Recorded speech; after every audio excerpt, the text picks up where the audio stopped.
Hello बच्चों, कैसे हैं आप सब। आशा है कि अच्छे होंगे। चलिए आज की क्लास में हम लोग क्लास 6 में पूर्ण संख्याओं में प्रगुण के बारे में पढ़ेंगे। अभी तक हम लोग प्राकृतिक संख्याओं के बारे में सभी कुछ जान चुके हैं। अब हम लोग पूर्ण संख्याओं के प्रगुण के बारे में पढ़ेंगे। चलिए स्टार्ट करते हैं।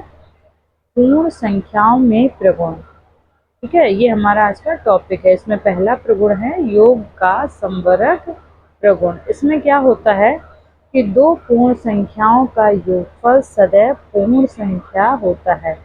इसका मतलब है कि अगर हम दो पूर्ण संख्याएं लेंगे, उनको जोड़ेंगे तो जो उनका योगफल आएगा तीसरी संख्या, वो भी क्या होगी, एक पूर्ण संख्या होगी। जैसे मान लीजिए हमने पहली संख्या 5 ली, दूसरी संख्या 7 ली, तो 5 और 7 में जोड़ेंगे तो क्या आएगा, 12।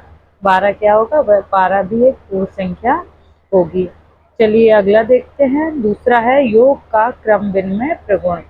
इसका मतलब है कि यदि दो पूर्ण संख्याएं हम लोग लेंगे और उनको जोड़ेंगे, फिर उसके बाद उनका क्रम बदलने पर देंगे और फिर जोड़ेंगे तो दोनों साइड हमारी बराबर आएगी। मतलब लेफ्ट साइड और राइट साइड दोनों साइड हमारी बराबर आएगी। इसमें क्या है, इसकी परिभाषा में कि दो पूर्ण संख्याओं के योगफल पर संख्याओं के क्रम का कोई प्रभाव नहीं पड़ता है। जैसा कि हम लोग देख भी रहे हैं, एग्जाम्पल हमने लिया है, पहली संख्या ली है 3, दूसरी 4, 3 और 4 को जोड़ा तो 7 आया, और बराबर में जब हमने 4 और 3 को जोड़ा तो हमारा क्या, 7 आया।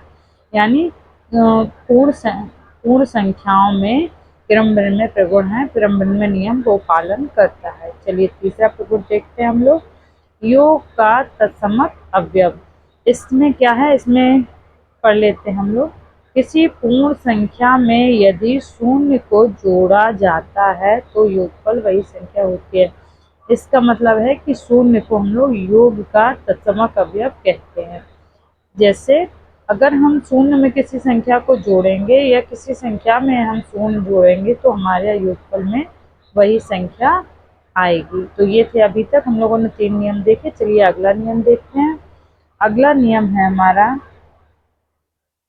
योग का, चौथा नियम है योग का साहचर्य प्रगुण। इसमें क्या है कि 3 पूर्ण संख्याएं हम लोग लेते हैं साहचर्य में। 3 पूर्ण संख्याओं को क्रम में जोड़ते समय किन्हीं दो पूर्ण संख्याओं का समूह पहले बना लेने से योगफल में अंतर नहीं पड़ता है। एग्जाम्पल को इससे समझते हैं तो अच्छे से समझ में आएगा। जैसे मान लीजिए हमने 3 पूर्ण संख्या ले ली हैं, 2, 3 और 4। तो पहले कोष्टक में हमने 2 और 3 को जोड़ा, पहले पहली संख्या दूसरी को जोड़ा, फिर तीसरी को जोड़ा, बराबर में पहली को छोड़ के दूसरी और तीसरी को जोड़ा।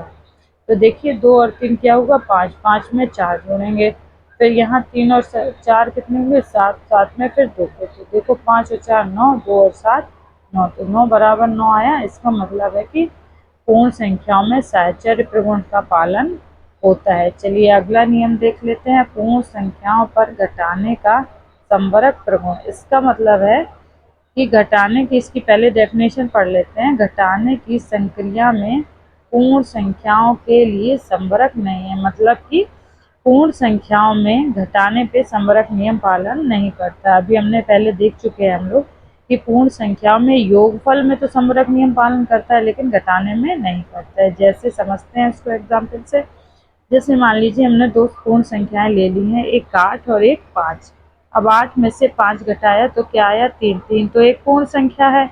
अब 5 में से जब हम 8 घटाएंगे तो क्या आएगा, -3। -3 एक पूर्ण संख्या नहीं है, तो -3 क्या है, -3 एक पूर्णांक है। जैसे हम पहले ही पूर्णांक और संख्याओं, प्राकृतिक संख्याओं के बारे में, उन पूर्ण संख्याओं के बारे में पढ़ चुके हैं। तो इस क्लास में हम लोगों ने उनके नियमों को, पूर्ण संख्याओं के नियमों के बारे में भी पढ़ा है। अगर आप लोगों को ये वीडियो अच्छी लगी तो अधिक से अधिक शेयर करना। कोई भी आपको अगर इनमें समझने में कोई भी दिक्कत हुई हो तो आप लोग कमेंट बॉक्स में कमेंट कर सकते हैं। ठीक है, थैंक यू।